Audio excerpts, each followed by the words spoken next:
নমস্কার প্রিয় দর্শক শ্রোতা মণ্ডলী, সমাচার ত্রিপুরা চ্যানেলের পক্ষ থেকে নিয়ে শুভেচ্ছা এবং ভালোবাসা। আমি ডক্টর এস.পি. গোস্বামী আপনাদের সামনে এলাম হোমিওপ্যাথি নিয়ে শিক্ষা দেব। দেখুন, হোমিওপ্যাথি ওষুধ নিয়ে নাড়াচাড়া করা হয়তো অনেকে ভাবেন যে কোনো ব্যাপারই না, একটু নাড়াচাড়া করে নিই, ইচ্ছা মতো খেয়ে নিই, এটা ওটা নাড়াচাড়া করি, অমুককে দিয়ে দিই। একদম না। মনে রাখবেন, হোমিওপ্যাথি হলেও এটাও ঔষধ, এবং এত স্ট্রং ঔষধ যে আপনারা ভাবতেও পারবেন না যে হোমিওপ্যাথির শক্তি কী পরিমাণ। বিশেষ করে হাইপারটেনসির কথা তো মানে ধারণার বাইরে, আপনি ভাবতেও পারবেন না। 50,000 1 লাখ পাওয়ারেরও ওষুধ আছে, যেগুলো সচরাচর দেওয়া হয় না, আবার প্রয়োজন হলে দিতে হয়। বুঝতে পারছেন তো? মানে কত বড় ব্রহ্মাস্ত্র এটা হোমিওপ্যাথিতে। তো সেটার প্রয়োগ না জানলে পরে একদম প্রাণী মারে। এই জন্যই বলছি, নাড়াচাড়া হোমিওপ্যাথি ওষুধের নাড়াচাড়া মোটেই করবেন না, একদম না। শিখুন, দেখুন, জানুন, শিখুন, এগুলো ভেরি ইম্পর্টেন্ট। আর হালকা হালকা ছোটো ছোটো ঔষধ, মাদার টিনচার, লো পটেন্সির মেডিসিন একটু একটু ট্রাই করা যায়, এতে কোনো সমস্যা হবে না। কারণ ওগুলোর শক্তি অনেক কম, অথচ কাজও করে। বুঝতে পারছেন তো? আমি সেগুলোই আপনাকে শেখাচ্ছি এবং সেগুলো নিয়েই আলোচনা করে থাকি। এটা লিমিটের মধ্যে, কখনো হাইপারটেনশন নিয়ে কথা বলবো না, এটা লিমিটের মধ্যে। মানে এগুলো নিয়ে একটু নাড়াচাড়া করতে পারেন, এটা দিয়ে বিপজ্জনক কিছু হওয়ার সম্ভাবনা খুবই কম। তারপরেও আছে, তারপরে বলবো কিছু কিছু মেডিসিন অ্যাগ্রাভেশন করে, সেক্ষেত্রে সেগুলো বাদ দিতে হবে, সেগুলো ইউজ করবেন না। আমি বলে দিই সব কিছু। আর যেটা একটু নাড়াচাড়া করা যাবে সেটা অবশ্যই নাড়াচাড়া করতে পারবেন, অল্প 1 ফোঁটা 2 ফোঁটা খেতে পারবেন, খেয়ে টেস্ট করতে পারেন, তাতে কোনো ক্ষতি হবে না।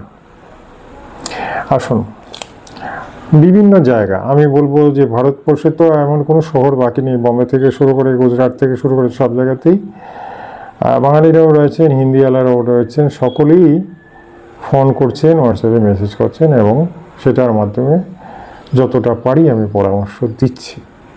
আর এতে করে বেশ একটা দেখলাম রেজাল্ট এসে যাচ্ছে।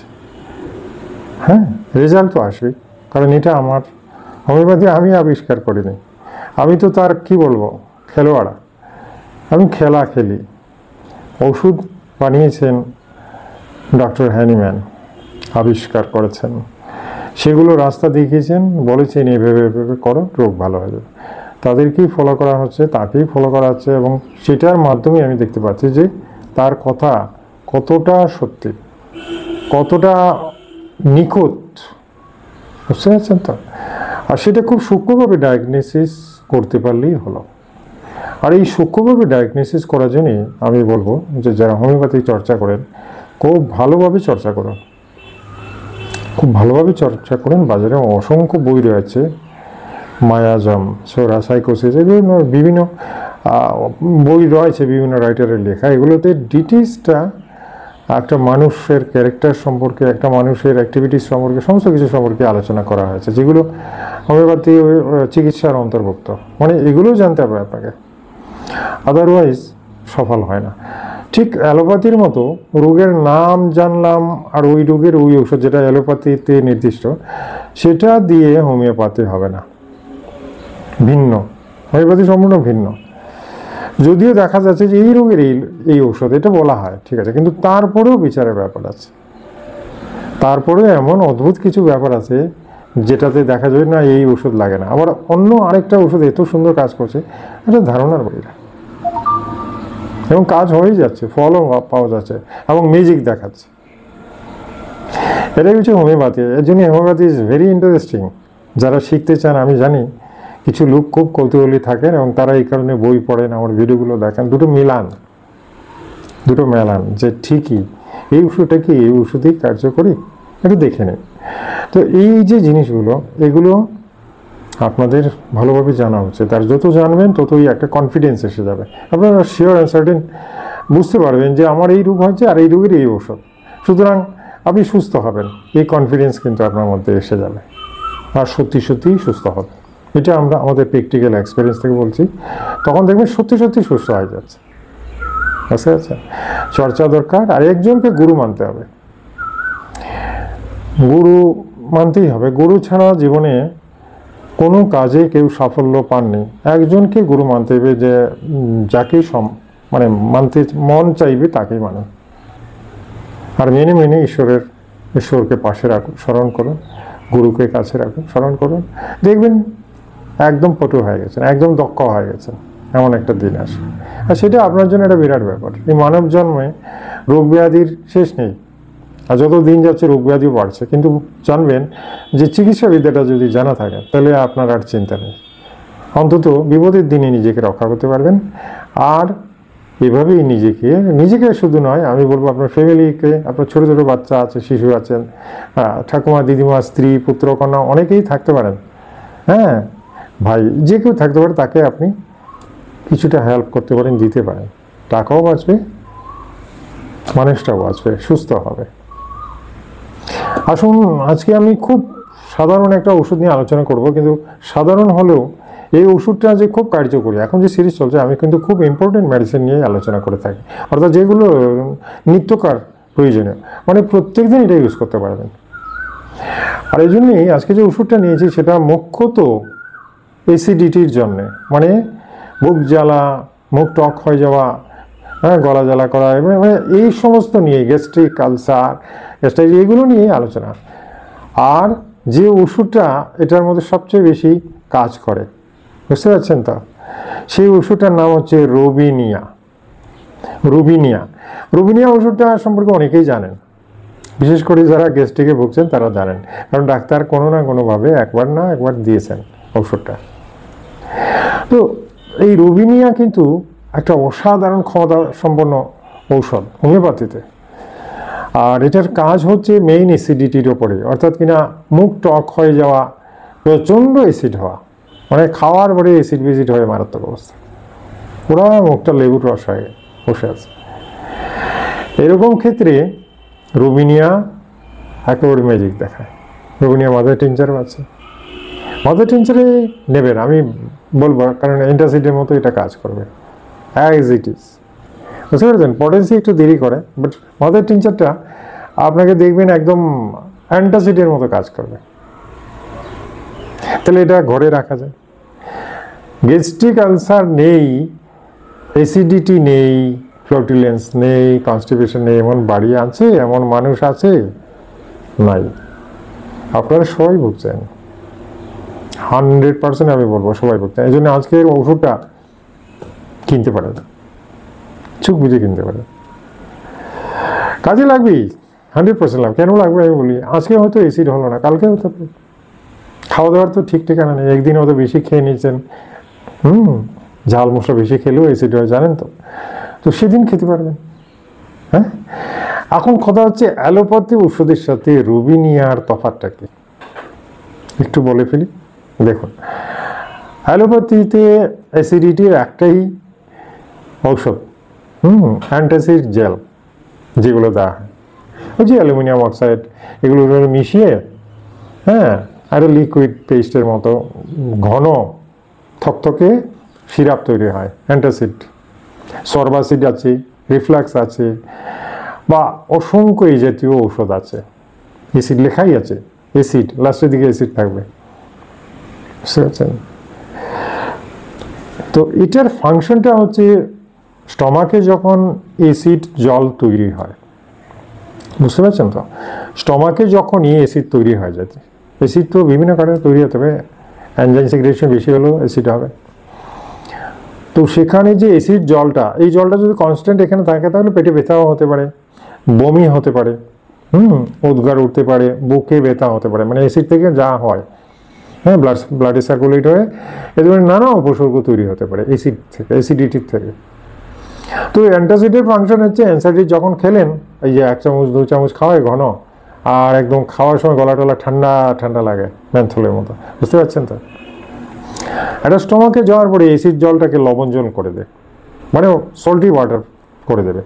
অ্যাসিডের মধ্যে ওইটা গিয়ে পড়ার পরই কিছুক্ষণের মধ্যেই সেই অ্যাসিডিটি, অ্যাসিডের যে ক্ষার যেটা সেটা কেটে যায়, আর সেখানে সেই জলটা লুনা জল হয়ে যায়, লবণ, সল্টি ওয়াটার হয়ে যায়। তখন সেই সল্টি ওয়াটার এমন কিছু না, বডিতে থাকলে এমন কিছু না, কিন্তু বেশি থাকলে ক্ষতি।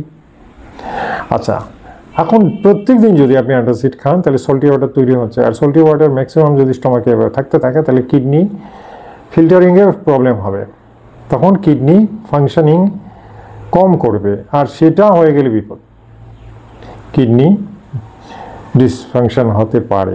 এবং এই কিডনি যদি একবার খারাপ হয়ে যায় তাহলে ঠিক করা বড় মুশকিল, সহজে ঠিক হয় না, ছোটো হয়ে যায় কিডনি, ক্রিয়েটিন লেভেল বেড়ে যেতে পারে। সুতরাং সেক্ষেত্রে এই যে অ্যাসিডিটি তো আছেই, অ্যাসিডিটি কার নেই, ওই যে বললাম না, সবাই ঘরে ঘরে অ্যাসিডিটি আছে। তো কিছু হলে আপনি অ্যান্টাসিড খান, অনেকে জেলুসিল এমপিএস ট্যাবলেট আছে, ডাইজিন ট্যাবলেট আছে, এগুলো খেয়ে নেন, পাতা পাতা কিনে আনেন খান, কন্টিনিউ এটা খেলে কিডনির ফেলিওর হবে, কথাটা মনে রাখবেন। প্রেশার ক্রিয়েট করবে, কেন কি ওই যে সল্টি ওয়াটারটা বারবার ফরমেশন হচ্ছে, ব্লাডে সার্কুলেট হচ্ছে, বুঝতে পারছেন, লবণ জল। সুতরাং অ্যান্টাসিড খাওয়াটা বিপজ্জনক। আজকাল শিশির গায়ে দেখবেন লেখা থাকে বেশি পরিমাণে খেতে নেই, কিডনি ট্রাবলস হতে পারে, লেখা থাকে, কন্টিনিউ ফাইলের পর ফাইল খেতে পারবেন। আমার জানার মতো বেশ কয়েকজন এরকম গ্যাস্ট্রিকের রোগী ছিলেন যারা এইসব জানতেন না, বুঝতেন না, কন্টিনিউ খেয়েছেন, কিছুদিনের মধ্যেই মারা গেছেন, কিছুদিনের মধ্যে মারা গেছেন।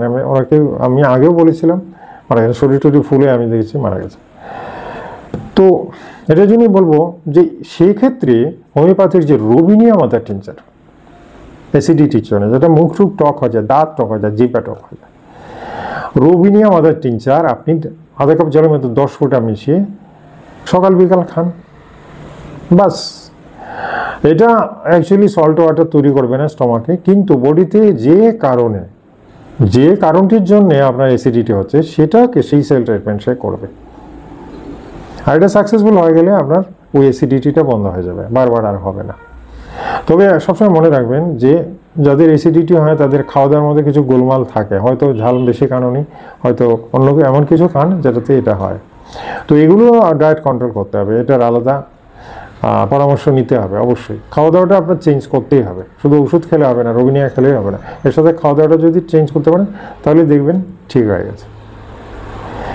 তো মেনলি আমি বলবো যে অ্যান্টাসিড, ডাইজিন এগুলো বাদ দিয়ে রোবিনিয়া খেতে পারেন যাদের এই ধরনের লক্ষণ আছে, গ্যাস্ট্রাইটিস, গ্যাস্ট্রিক আলসার, একদম টক বমি, হ্যাঁ, বমির ভাব, পেটে ব্যথা, বুঝতে পারছেন তো, অ্যাবডোমেন পেইন, এই সমস্ত কিছুতে রোবিনিয়া কাজ করে। আচ্ছা দেখুন তো, এই রোবিনিয়া কিন্তু আরও দুটো রোগের কাজ করে, শুনলে অবাক হয়ে যাবেন। অনেকের দাঁতের মাড়ি দিয়ে রক্ত পড়ে, মাড়ির রক্তপাত। এই মাড়ির রক্তপাতে আপনি যদি রোবিনিয়া খান দেখবেন রক্ত পড়া বন্ধ হয়ে গেছে। অ্যান্টিবায়োটিক এটা ওটা আরও অনেক ঔষধ আছে, মার্সেল লাগবে না, আপনি রোবিনিয়া খান তাতেই ঠিক হয়ে যাবে, বুঝতে পারছেন তো। তাহলে দেখুন তো, এগুলো কি জানার ব্যাপার নয়? আপনি কি জানতেন এগুলো?